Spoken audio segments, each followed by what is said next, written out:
Hello, my name is Justina. I am from Kaluga. I'm student of Kaluga branch of Russian Academy of National Economy and Public Administration. I'm studying state and municipal management. Besides, I attend an additional educational program of translation. Last year, I finished journalistic courses. Why should I go to summer campus? I think that it will be an exciting event where I can get a great experience, new knowledge and positive emotions. I can share my experience with other students. I can meet people from other towns of Russia and from other countries. I will learn new facts about other cultures, but above all, I can learn something new from speakers who have big experience in sphere which are interesting for me.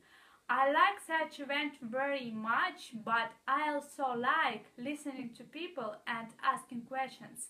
I think that summer campus will help me to acquire new accountants and skills which will be useful for me in my future.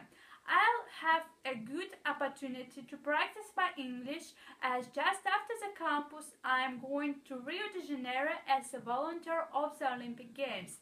I think that it is very cool that there are such events as summer campus, and I hope to see you in summer.